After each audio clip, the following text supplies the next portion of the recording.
I said, we will take some, Catherine will take some questions, but the way we've organised the meeting this evening is to ask Professor John O'Neill from Massey University to in a sense, to reply to some of the comments that Catherine's made, based on the research that was led by the Massey group. So, welcome John, and welcome to the meeting.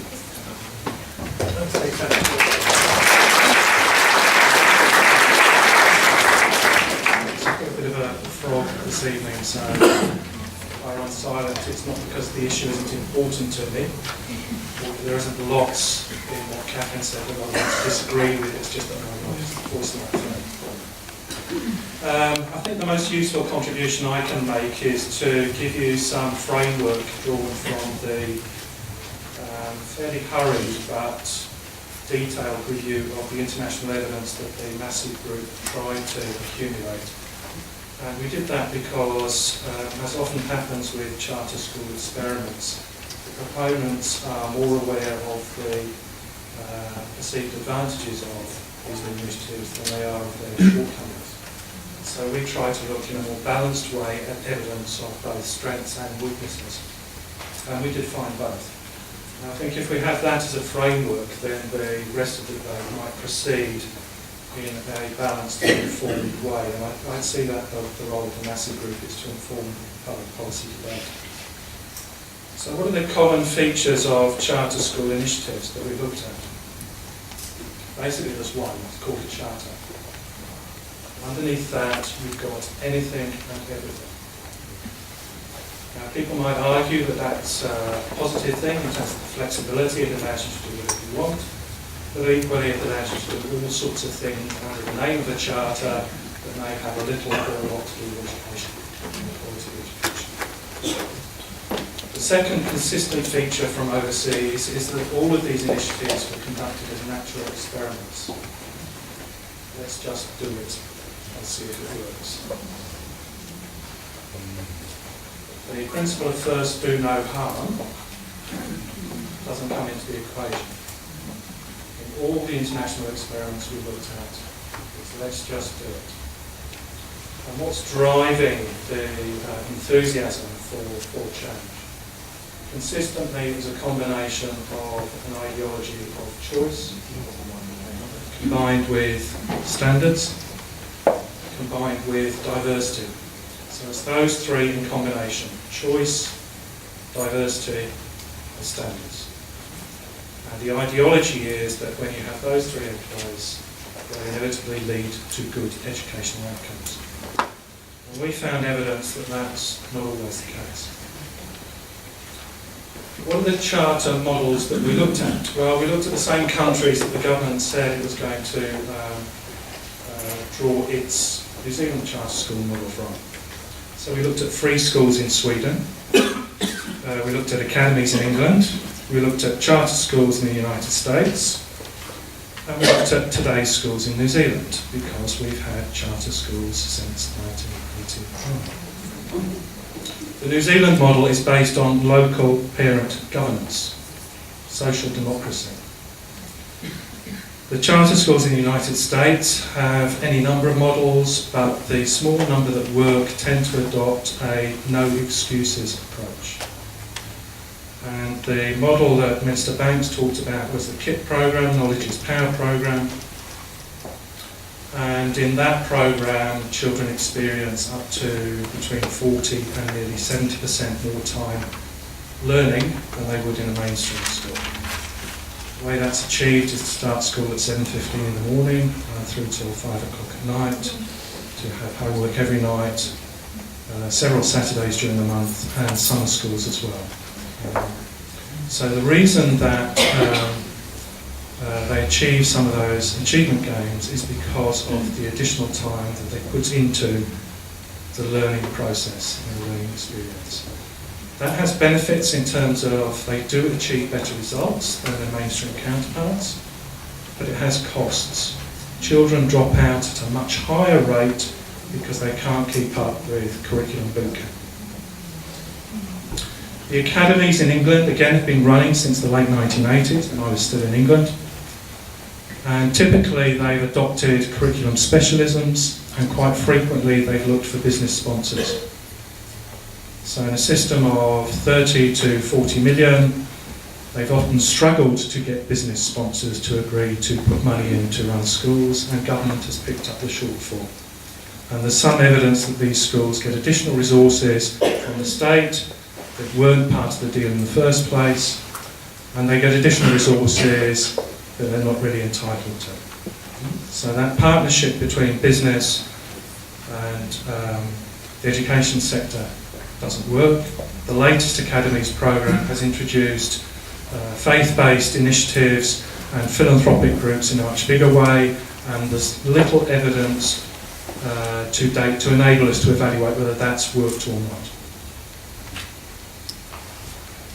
So after 20 years, is there any evidence of success?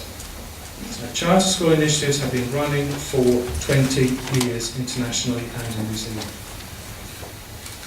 Well, Catherine's already mentioned international rankings. Sweden, England and the USA consistently rank lower than New Zealand in these international league tables. Why would we take models from countries that are performing consistently worse than our country?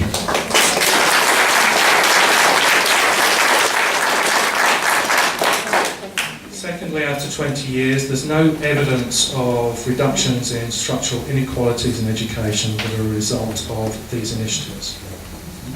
They work for some kids in some circumstances, but across the system as a whole, there are both gains and losses. And then the results, as Catherine's also said, are highly variable, despite the fact that commonly they have selection advantages, start-up funding advantages, and other funding advantages from philanthropic, private and state sources. So on the basis of that, how could we evaluate a trial in New Zealand? The trial will go ahead. There will be a small number of charter schools. The least we can do is to evaluate it honestly. And the reason I'm talking about an honest evaluation is that typically the Ministry of Education funds small-scale evaluations that are highly unlikely to reveal anything of the depth of complexity of education that's taking place in these experiments. So based on the evidence that we found of things that can go right and can go wrong, I've got a list for you. First one is that evaluations have to be disinterested. The United States example is a classic one of vehement proponents of charter schools saying this is the evidence that shows they work, and the opponents just as vehemently saying here's the evidence that they don't work. And the Credo versus Hoxby debate is the classic example there. So we need a disinterested evaluation by people who have no vested interest in the outcome. Second one is that if you have a lottery by application, that advantages more motivated families. You've already got selection of work there. The American experience is that you need to be organised enough as a family to apply several months in advance in order to participate in the lottery. The only way to make it random is to have a census. You allocate everybody a place, then those who don't want it opt out. That gets rid of some of the motivation. You need to take into account the prior attainment and dispositions of students. It's not just a case of looking at outcomes, it's the value added, and how children feel about school and how they've done in the past significantly affects the rate of progress they make. You need to look for not just selection practices, but also self-selection. So in these high involvement and commitment programs, lots of people drop out. They cannot keep the course. So that's a form of selection. If you can't keep up, or you don't think you'll keep up, you won't bother applying in the first place. So then you look at attrition rates of students and changes in student composition over time. The English experience is that these schools that started off supposedly serving the most disadvantaged became very attractive to people who are less disadvantaged. And the school composition changed quite significantly over time, and much of their better achievement can be attributed to that. So that's what we need to watch in our trial. We need to look at the adult-student ratios and the learning hours to see if those are making a difference to achievement, rather than just the quality of teaching, so-called. We need to look at public and private revenue and the resources that these schools attract, because many of the charter schools are very sophisticated at ensuring that they have higher level of resources than do the comparable state schools. Well, if that's your finding, those additional resources lead to better achievement, the obvious implication is the increased resources to both state schools.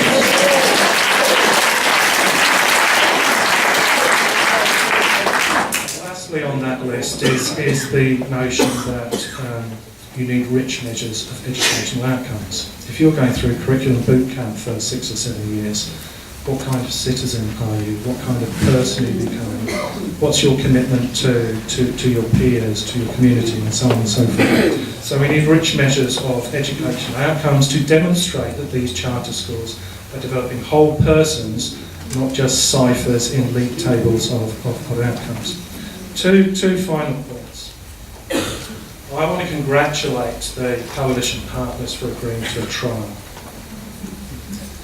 I want to hold them to that notion of a trial. Trials have very clear criteria in research settings. If you're honestly evaluating what goes on, you'll use those criteria that I suggested.